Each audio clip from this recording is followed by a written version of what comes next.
রাষ্ট্রবিজ্ঞানে পরিষ্কার করে বলা আছে সরকার জনগণের স্বার্থ দেখবে। সরকার আমাদের দেশের রাজ্যের কয়েকজন বেসরকারি মালিকের স্বার্থ দেখবে, এটা হতে পারে না। আমাদের প্রশ্ন হচ্ছে এই জায়গায় আমরা পরিষ্কার করে ভারতবর্ষের সংবিধান যে তৈরি হয়েছে, ভারতবর্ষের যে রাষ্ট্রনীতি তৈরি হয়েছে, তাতে পরিষ্কার বলা আছে সরকার মানুষের স্বার্থে সবসময় সিদ্ধান্ত নেবে। কিন্তু আমরা দেখছি আমাদের রাজ্যের সরকার, দেশের সরকারের প্রশ্নেই রাজ্য সরকার করছে। বিধানসভাতে যতগুলো আলোচনা করছে সবগুলো জনবিরোধী আলোচনা, বিরোধী দল নেতার সাথে ডিসকাশন নেই, শ্রমিক সংগঠনগুলোর সাথে ডিসকাশন নেই। আমাদের রাজ্যে কি এই মুহূর্তে কোনো সমস্যা নেই? আমি কথা বাড়াবো না। আমাদের প্রাক্তন বিদ্যুৎ মন্ত্রী এখানে বসে আছে, এই সাংবাদিক সম্মেলন করেছে। আমাদের রাজ্যে এই মুহূর্তে জনগণের সামনে বড় সমস্যা বিদ্যুতের সমস্যা, স্মার্ট মিটারের সমস্যা, রাস্তাঘাটের সমস্যা। আপনারা দেখছেন প্রতিদিন সোশ্যাল মিডিয়ায় হোঁচট খেয়ে পড়ে ডাক্তার থেকে সাংবাদিক থেকে ব্যবসায়ী আহত হচ্ছে, রাস্তাঘাটে চলতে পারছে না, সোশ্যাল মিডিয়াতে বেরোচ্ছে। এই নিয়ে বিধানসভার কোনো ডিসকাশন নেই। মানুষের বিরুদ্ধে যুদ্ধ ঘোষণা। এই যে দুটো আইনের কথা বললো আমাদের রাজ্য সভাপতি, দুটো আইন তো শ্রমজীবী মানুষের বিরুদ্ধে যুদ্ধ ঘোষণা। সুতরাং আমরা প্রশ্ন করতে চাই সরকারের কাছে, আপনারা কাদের জন্য? আপনারা কি সাধারণ মানুষের জন্য, না সাধারণ মানুষের বিরুদ্ধে যুদ্ধ ঘোষণা করার জন্য? এই কারণেই আমরা এই শারদ উৎসবের প্রাকলগ্ন সাংবাদিক বন্ধুদের যখন টেলিফোন করছিলাম, তারা বলছিল যে পুজোর মরশুম আমরা পূজা পরিক্রমায় বেরিয়ে যাই এই সময়। তারপর আপনারা সাংবাদিকদের আহ্বান করেছেন আমরা আসবো। আমরা এই জরুরি বিষয়গুলো আপনাদের সামনে উপস্থাপন করার জন্য এসেছি। স্বাভাবিকভাবে শারদ উৎসব চলছে, এখন রাস্তায় নেমে মুভমেন্ট করা অসুবিধা। শুনেছেন আমাদের নেতৃত্ব বলেছেন শারদ উৎসব গেলে পরে আমরা নিশ্চয়ই রাস্তায় নেমে মানুষের স্বার্থেই আমরা ভূমিকা গ্রহণ করবো। সংখ্যার জন্য বিধানসভায় তারা পাশ করিয়েছে, তারা আইন তৈরি করতে পারে, কিন্তু আমরা আপনাদের সামনে বলতে চাই মানুষ হচ্ছে শ্রেষ্ঠতা। মানুষের লড়াইয়ের কাছে কোনো আইন বড় না। আমার বিশ্বাস এই আজকের থেকে 100 বছর 150 বছর আগে চিকাগো হেমার্কেটে 8 ঘন্টা কাজ 8 ঘন্টা আনন্দ 8 ঘন্টা বিশ্রামের যে আইন তৈরি হয়েছিল, এটা কিন্তু মানুষ লড়াই করে রক্তের বিনিময়ে আইনটা তৈরি করেছিল। সুতরাং আজকে যদি বিধানসভায় কয়েকজন মন্ত্রী মিনিস্টার তারা সিদ্ধান্ত করে এই 8 ঘন্টা আনন্দ 8 ঘন্টা কাজ 8 ঘন্টা বিশ্রামের আইনকে পাল্টে দিয়ে যা খুশি তা করবে, মহিলাদের দিয়ে শুধুমাত্র মানে মুনাফা অর্জনের ক্ষেত্র হিসেবে তারা ব্যবহার করবে, তাহলে তারা ভুল করছে। মানুষ কিন্তু শ্রেষ্ঠতা করবে রাস্তায় নেমে, এবং আমরা সেই নেতৃত্ব দেবো। আপনাদের কাছে বলতে চাই সময় এক জায়গায় দাঁড়িয়ে থাকে না, সময় কিন্তু ঘুরবে, এবং গোটা দেশের মানুষ কিন্তু অলরেডি রাস্তায় নামছে। সেটি কিন্তু লাগু হয়নি। তারপরে গিয়ে যদি রাতের বেলা কাজ করা হয়, সেখানে যে মজুরিটা বেশি দেবে বা ওভারটাইম দেবে, তার গ্যারেন্টি কে দেবে? তার গ্যারেন্টি থাকবে না। এবং আমরা বলবো পরিষ্কারভাবে এটা সমস্ত নিরাপত্তার দায়িত্ব, তাকে বাড়িতে পৌঁছে দেওয়ার দায়িত্ব, এটাকে এনশিওর করতে হবে। নাম্বার 1। 2, এখানে আমাদের কিছু বক্তব্য আছে। প্রত্যেক মহিলাদের পরিবার আছে, ছেলে মেয়ে আছে, বৃদ্ধর আছে বাড়িতে। এগুলোর ক্ষেত্রে অনেক বেশি দায়িত্ব সহকারে পালন করে মহিলাদের ভূমিকা। পরিবারটাকে ধরে রাখার জন্য, পরিবারটাকে রক্ষা করার ক্ষেত্রে মহিলাদের ভূমিকা অনস্বীকার্য, এবং অনেক বেশি দায়িত্ব নিয়ে মহিলারা কাজ করেন পরিবারের ক্ষেত্রে, ছেলেদের মেয়েদের দেখাশোনা ইত্যাদি। এবং এই যে গভীর রাত পর্যন্ত কাজ করবে, সেখানে ছেলে মেয়েদের এই যে কাজ করাবে গভীর রাত পর্যন্ত, তাহলে সে পরিবারটার দায়িত্ব কে নেবে? তার ছেলে মেয়ের দায়িত্ব নেবে। যে একটা ছেলে মেয়েদেরও তার মার সান্নিধ্য চায়, এবং যে জায়গাগুলো সবচেয়ে কাছের মানুষ হলেন মা, এবং সেখানে মার সান্নিধ্য সে চায়। এবং এইটার অবস্থাতে যদি একটা মহিলা সারা রাত কাজ করে, তাহলে মা তো তার পাশে থাকতে পারে না। ছেলেটাকে গঠন, তার উন্নত ভবিষ্যৎ, মেয়ের উন্নত ভবিষ্যৎ, এগুলোর ক্ষেত্রে মা যে দায়িত্বপূর্ণ একটা ভূমিকা পালন করে, সেই ভূমিকাটা পালন করার ক্ষেত্রে কিন্তু একটা অসুবিধা তৈরি হবে। এই বিষয়গুলি নিয়ে আমরা দুটো আইনের বিরোধিতা আগেও করেছি, সারা দেশে লড়াই করছি। এই শ্রম দপ্তরের সঙ্গে যখন অর্ডিন্যান্স করেছে তখন বিক্ষোভ জানিয়েছি, সরকারের সঙ্গে দেখা করেছি, আলোচনা করেছি, শ্রম দপ্তরকে বলেছি এটা করা থেকে বিরোধ হবে। তারা বললেন কি, অর্ডিন্যান্স একটা নির্দিষ্ট পিরিয়ডের উপর অর্ডিন্যান্সের মেয়াদ শেষ হয়ে যায়, এখন সেটাকে তারা আইনে পরিণত করেছে।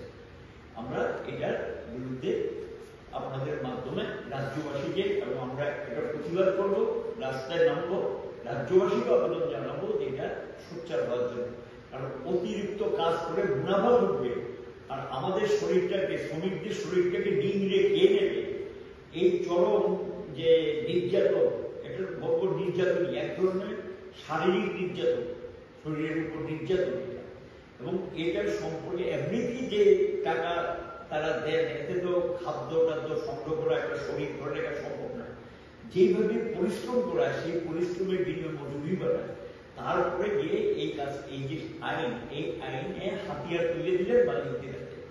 মালিকদের হাতে হাতিয়ারটা তুলে দিয়েছেন শ্রমিক বিরোধী, জনবিরোধী, অগণতান্ত্রিক, স্বৈরাচারী এবং একটা নয়া ফেসিবাদী সরকার আছে বলে কেন্দ্র এবং রাজ্যে এই ধরনের সিদ্ধান্ত নিতে পারেন। আপনাদের জানার জন্য বলছি, ইন্টারন্যাশনাল লেবার অর্গানাইজেশনে এবারকার যে কনভেনশন রয়েছে সারা পৃথিবী, আমাদের সিআইটিউর প্রতিনিধি উমেশ অংশগ্রহণ করেছিলেন। আমি শুনেছি, ওনার কাছে শুনেছি দিল্লিতে, আমাদের ত্রিপুরা থেকে একজন এটাতে নাকি ডিএমএসএর হয়ে গিয়েছেন, মহিলা কর্মচারীদের কি সম্ভব। তিনি কিন্তু সেখানে গিয়ে এই যে আইনের মধ্যে ভারতের বিষয়টা উঠেছে, তখন গিয়ে সিআইটি যখন এটা অলরেডি মানে আন্তর্জাতিক স্তরে তুলেছে, এটা কিন্তু তখন ভারত সরকারের বলেছে যে এই জাতীয় দানবীয় আইন তৈরি করার আগে ভেবে দেখুন, এটা করবেন না এবং এটা করা উচিত না। এই যে সম্পর্কে পরিষ্কার সেখানে কন্ডেম করা হয়েছে, এটাকে করা উচিত না বলে প্রতিবাদ জানিয়েছে। এই পরিস্থিতির মধ্যে কোনো কিছুকেই না মেনে বিদ্যানুষ্ঠ দেখিয়ে এই ধরনের আইন তৈরি করা সমর্থন করা যায় না। এই হল আমাদের বক্তব্য। সবাইকে আগাম শুভেচ্ছা। শারদীয়া উৎসবের আগে সবাই ভালো থাকুন, পুজো ভালো কাটুন। আপনারা এতক্ষণ শুনলেন আমাদের সিআইটিউর সভাপতি বিস্তৃত পরিসরে আপনাদের সঙ্গে কিছু কথা বলেছেন। তার মধ্যে যেটা আমাদের কাছে এই মুহূর্তে ভীষণ গুরুত্বপূর্ণ বলে মনে করা হচ্ছে, সেটা হচ্ছে নৈশকালীন ডিউটি। এখন ধরুন নৈশকালীন ডিউটি পুরুষদের ক্ষেত্রে সেটা অত বেশি অসুবিধাজনক নয়, কিন্তু মহিলাদের ক্ষেত্রে কিন্তু কিছু শর্ত সেখানে কিন্তু দিতে হবে।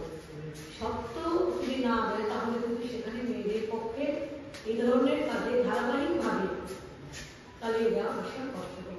এটা নিয়ে সিআইটিউ দীর্ঘদিন ধরে, সিআইটির সঙ্গে অন্যান্য ট্রেড ইউনিয়ন আছে, যে নৈশকালীন কাজে মেয়েদেরকে আনা আমাদের আপত্তি নেই, কিন্তু কিছু শর্ত মানতে হবে। যেটা বলেছেন আমাদের সভাপতি, যে একটা ট্রান্সপোর্ট সমস্যা হতে পারে, কারণ সে যখন রাতের বেলায় ডিউটিতে যাবে রাত্রি 9টায় 10টায়, তখন সে কোথায় পাবে, পরিবহন কোথায় পাবে? সরকার তো বলে দিয়েছে, সরকারি তো সরকারের দোকান তো নয়, সবটাই তো বেসরকারি মালিকানায় চলবে। এখন বেসরকারি মালিকানায় চলবে যদি চলে, সেই মালিকরা তখন এই শর্ত মানবে কিনা তার তো কোনো নিশ্চয়তা নেই। সুতরাং এই নিশ্চয়তা যদি আমরা পাই, তাহলে এটাতে আমাদের বিরোধিতা করার কোনো কারণ নেই। বছরখানেক আগে যখন এটা নিয়ে নাড়াচাড়া হচ্ছে, অডিয়েন্স জারি হচ্ছে, আমরা কিন্তু সঙ্গে সঙ্গে সিআইটিউর তরফ থেকে আমরা বেশ কয়েকজন মিলে কিন্তু আমরা শ্রম দপ্তরের কমিশনারের সঙ্গে কথা বলেছি, স্মারকলিপি পেশ করেছি এবং বিস্তারিতভাবে আমরা অসুবিধার কথাগুলো বলেছি। শুনেছেন, কিন্তু বলেছেন না আপনারা যেগুলো বলছেন সেগুলো আমরা মেনে চলবো, এগুলো নাকি সত্য তাদের মধ্যে আছে। তখন আমাদের দেখাতে পারিনি, কিন্তু এখন দেখেন দুদিনের মাত্র বিধানসভা অধিবেশন হয়েছে, সেখানে জোর করে কোনো আলোচনা না করে, কিছু না করে এটা একটা তারা পাস করে নিল। এখন এটা বিল হয়েছে, তারপরে আগামী দিনে এটা অ্যাক্ট হবে, আইন হবে, যার যেমন খুশি ব্যবসা করবে রাতের বেলা, কিন্তু তার কোনো মানে সেটা কিভাবে হতে পারে, এটা শুধু প্রসারী কিনা, এবং সেটা যদি যেভাবে বলছে সেভাবে যদি হয় এবং কিছু শর্ত যে মানতে হবে, এটা যদি মানে তাহলে ঠিক আছে আমরা মেনে নিতে পারি, দেখতে পারি। কিন্তু যদি কোনো শর্তই না মানা হয়, যে না মালিকের সিদ্ধান্ত অনুযায়ী চলবে, মালিক বললো হঠাৎ করে বললো এমপ্লয়ীদের, মহিলা বিশেষ করে মহিলা এমপ্লয়ীদের কোনো তারা পরিবহন দিতে পারবে না, প্রোভাইড করতে পারবে না।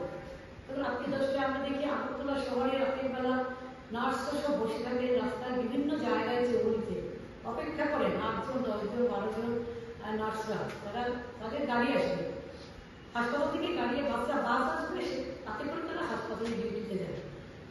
এই সুরক্ষা যদি না পায়, এই নিরাপত্তা যদি না পায়, তাহলে কি করে রাজি হবে মহিলারা রাতের বেলা গ্রীষ্মকালীন দায়িত্ব পালন করার ক্ষেত্রে, অথচ এখন এমন তীব্রতা, বেকারত্বের এত তীব্রতা এমন জায়গায় পৌঁছেছে যে এখন আমরা চাইছি নতুন নতুন কর্মসংস্থানের সুবিধা হোক।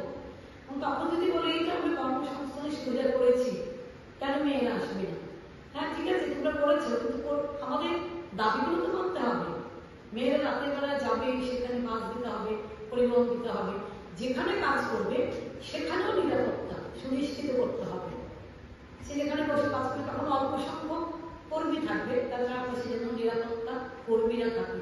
আর যে কোনো মেডিকেল কলেজের ঘটনাটা আমাদের চোখ খুলে দিয়েছে কি ভয়ঙ্কর ঘটনা হতে পারে কাজের জায়গায়। সুতরাং এত নিশ্চিত হয়ে তো কোনো কিছু আইন তৈরি করা, চট করে এটা চালু করা, এটা কিন্তু ঠিক নয়। আমরা জানি শ্রমকোড চালু হয়েছে, শ্রমকোডে এখন নানা 4টি বিধি হয়েছে, সবটাই মালিকের পক্ষে।